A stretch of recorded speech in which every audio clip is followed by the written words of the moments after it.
What if I told you that the Golden State Warriors might already have 3 new reinforcements locked in, and yet they can't announce a single one of them?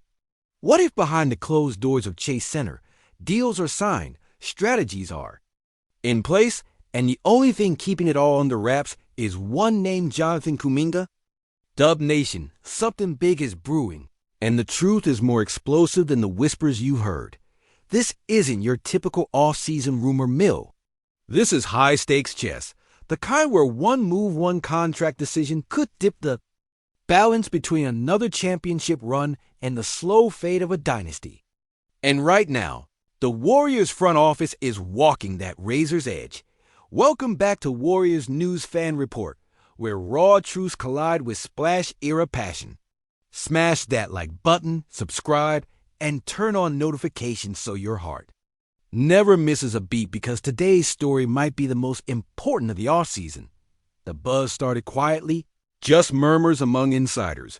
Al Horford's name moving closer and closer to Golden State's orbit. At first, it sounded like standard rumor smoke connect a team in need of size to a veteran big who knows how to win. But over the past few weeks, the tone has changed. The conversations have shifted from if to when. Multiple league. Whispers now point to Horford's arrival in San Francisco being all but inevitable. If the Warriors can clear the right space to make it official, then there's Gary Payton too. We've all seen what he brings: grit, defensive chaos, the kind of relentless on-ball pressure that breaks opposing guards. The belief is that GP2 is part of this unannounced puzzle as well, whether through a restructured deal or a separate roster maneuver to ensure he's healthy and locked in for the playoff push. And here's where it gets even wilder. Sources say there's a third piece already in the pipeline. Not a superstar, but a key rotational fit. Someone the front office views as essential for shoring up depth and keeping the bench from collapsing under postseason pressure. So why the silence? Why can't the Warriors just roll out the red carpet and give Dub Nation the news? One word: Kuminga. His ongoing contract situation and the front office's delicate positioning in trade talks are creating a logjam. Announcing these reinforcements prematurely could either tank leverage in ongoing negotiations or trigger cap chain reactions the team isn't ready to navigate yet. And this isn't just about paperwork. This is about strategy. It's about weather. The Warriors are going to double down on the roster they have, with these new reinforcements sliding into place, or use Kuminga as the linchpin in a blockbuster move that reshapes the roster entirely. Now, let's talk about the name that's sparked the loudest debate: Nikola Vucevic. He was supposed to be on the table. His averages last season: 18.5 points, 10.1 rebounds, 3.5 assists, look like the perfect solution for the Warriors' glaring hole in the paint. But KC Johnson out of Chicago dropped a cold water update. The Bulls are keeping him, at least until the trade deadline, to preserve his value. No buyout. No easy signing. And here's the truth: the Warriors might have just dodged a bullet. Vucevic's rebounding and size are tempting, but his inconsistent perimeter shot and defensive liabilities could have been poison to the very system Golden State thrives on. At $20 million, it could have been a contract that strangled flexibility for years. Which brings us back to Horford. He's not just a safer choice. He's the Warriors type of player. High IQ, championship tested, able to space the floor without killing the offense's rhythm. A player who can seamlessly fit into Kerr's motion schemes, let Draymond roam, and give Steph and Klay room to breathe. Add Gary Payton II's defensive havoc into that mix, plus the mysterious third addition, and you start to see the skeleton of a playoff-ready rotation. One that just isn't public yet. The tension here isn't just palpable, it's suffocating. Like the air right before a Game 7 tip-off, when every fan in the building is holding their breath. These moves, these whispers about what's already in motion behind closed doors, have the potential to ignite a chain reaction that blasts the Warriors right back to the top of the Western Conference, roaring past the doubters, silencing the critics, and restoring that fear in opponents' eyes the moment they see Golden State on the schedule. But make no mistake, this is just as much a gamble as it is an opportunity. Because if the timing's off, if the front office hesitates for even a second too long, the very same sequence of events could go down as the final desperate roll of the dice before the championship window slams shut with a finality that no amount of nostalgia can pry open. And all of it, every ounce of it hinges on one volatile storyline, the Kuminga saga. Will the standoff resolve in a way that frees up the flexibility to execute this rumored three-piece reinforcement package? Will Joe Lacob, Mike Dunleavy Jr., and Steve Kerr pull the trigger on a move that could alter the franchise's trajectory for years? Or will the push to protect certain assets and avoid luxury tax landmines cause the whole thing to stall out, leaving the roster mostly unchanged, save for a few smaller moves that feel like missed opportunities in hindsight? Picture it, the press conference at Chase Center, the cameras flashing, the murmurs building, and the first words from the podium confirming not one, not two, but 3 reinforcements ready to don the blue and gold. The narrative shifts instantly. Horford's veteran savvy shoring up the interior defense, Gary Payton II bringing back that perimeter nightmare energy, and a yet unnamed third piece sparking a jolt of energy through the locker room. Dub Nation would erupt social media on fire, analysts scrambling to update their Western Conference projections, fans already planning parade routes in their heads. But the flip side is just as vivid and far more haunting. Deals that looked inevitable evaporate into the fog of almost and what-ifs. Cap constraints become the villain of the off-season, strangling possibilities and leaving the fan base with the hollow ache of knowing that the chance to strike was there. And it slipped away. The energy in Chase Center shifts from electric anticipation to simmering frustration, the kind that lingers into the season and makes every early loss sting just a little bit more. So, Dub Nation, the question burns hotter than ever. Are we truly on the brink of unveiling a 3-piece masterstroke that could breathe new life into this dynasty? Or are we poised to watch those moves drift away, lost to the thin air of financial caution and front office hesitation? The stakes couldn't be higher, and the margin for error couldn't be thinner. Every decision from here on out isn't just about basketball, it's about identity, about whether this team still believes in chasing greatness at all costs, or whether the era of all-in moves has quietly come to an end. Personally, as a lifelong Warriors supporter, I believe this is the kind of high-wire act that has defined our very best moments and our most painful missteps. It's the same razor's edge we've walked before.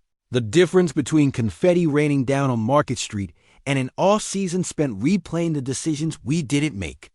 The next few weeks could etch themselves into franchise history as either the beginning of another glorious chapter or the prologue to a slow, reluctant rebuild. And as we sit here, suspended in this moment of electric uncertainty, I can feel every heartbeat of Dub Nation sinking to the same thought. Whatever happens, it's going to change everything.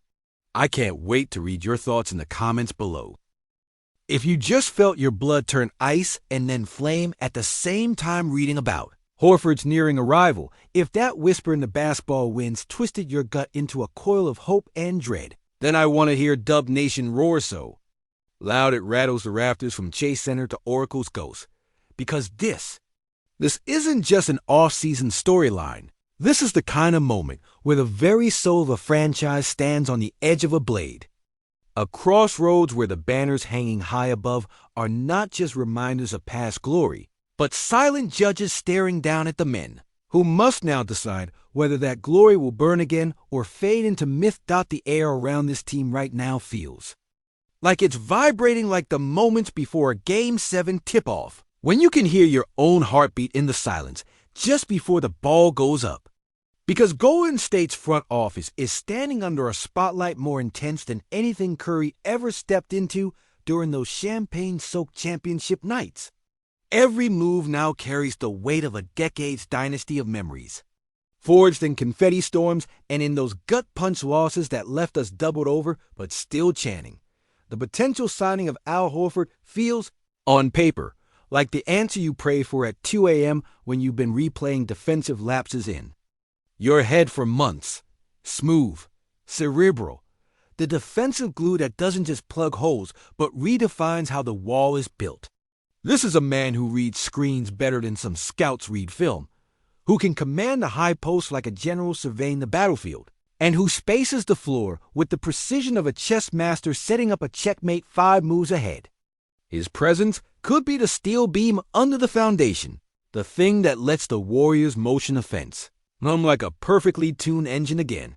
But here's where the heartbeat quickens. Even the perfect piece can shake the delicate balance. Kerr has been nurturing since 2014. This isn't a roster you can just drop a name into and expect harmony. Remember the Quinn Cook miracle minutes. The way Clay's third quarters could tilt an entire playoff series. Draymond's defensive switches that were worth their weight in gold. Every one of those moments happened because the ecosystem was intact. Every piece knew its place. Every gear turned in sync. So now ask yourself, does Horford's arrival supercharge Draymond's chaos into something even more lethal? Or does it quietly clip the wings of the younger guys who've been sharpening their teeth to take over the future?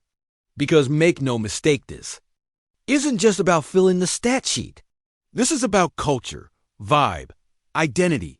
Imagine Kuminga, all raw athleticism and restless energy, suddenly training alongside a player who's been deep into more playoff wars than some franchises have in their history.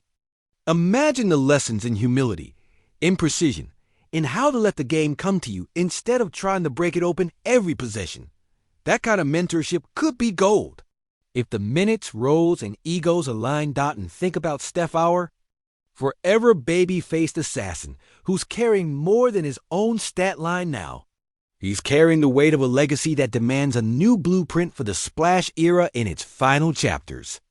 Horford's shooting and passing could unlock an entirely new version of Steph's game, letting him drift, cut, and destroy defenses in ways they haven't had to deal with in years. It could be the return of that old Warriors magic where the ball moved like it was alive and opponents were always 2 steps behind, but the shadow looms. The Bulls locking down Vucevic is a brutal reminder that this market is ice cold, that every wrong step now could be irreversible. That $20 million price tag isn't just a number, it's an anchor that could pull flexibility straight to the bottom of the bay. And that's before you factor in the fragile chemistry inside the locker room. Draymond's leadership will be tested not just against rival teams, but against the math of minutes and touches.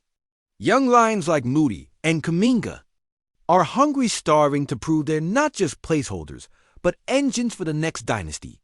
How do you feed that hunger without letting it devour the unity that's kept this team alive through injuries, trades, and heartbreak? History doesn't blink. The 2019 finals taught us that in blood and bone. That Raptors series when we fought like hell, bodies breaking, spirits tested, and watch the golden chapter slam shut still lingers in every decision this team makes. Horford could be the stitch to that wound, the steadying presence that keeps us from bleeding out in the fourth quarters that decide seasons. Or he could be the pivot point where veteran security edges out youthful fire, slowing the very pace and unpredictability that once blinded defenses and broke their wills. And here's the cruel truth. Dynasties don't die all at once. They erode, piece by piece, decision by decision. Sometimes it's obvious, like a superstar leaving in free agency. Other times, it's quiet one safe move that trades a little the edge for a little more control. It feels smart until you realize the magic is gone. That's why this matters. Because Steph's legacy isn't just about three-pointers and MVEs. It's about keeping the fire alive long enough for one more run at the mountaintop. And every Warriors fan knows that once you've heard the confetti cannons, nothing else sounds the same. The whispers in the Chase Center halls aren't just about deals and contracts. They're the heartbeat of a city that's been through. We believe, through the drought, through the rise, and refuses to settle for anything less than greatness. This is about redemption. About keeping alive that feeling that Warriors basketball is more than a game. It's rebellion, artistry, a middle finger to every pundit who said the run was over. And right now, we're staring straight down the barrel of a decision that could either light the fuse on another. Championship push or crack the armor. Just enough for time to finish the job. As someone who's been there for every parade and every collapse, who's felt the joy and the heartbreak in equal measure? I know this isn't just a roster tweak. This is a bell tolling. And we won't know until it rings whether it's the sound of war drums or the toll of an ending dot. So, Dub Nation, it's yours now. Light up the comments with your hottest takes. Do you see Horford as the savior, the final piece that holds the wall? Or as the start of a slow shift away from the chaos and beauty that made us legends? No filter, no fear. I'll be there in the trenches with you, firing back, riding this wave until we see where it crashes.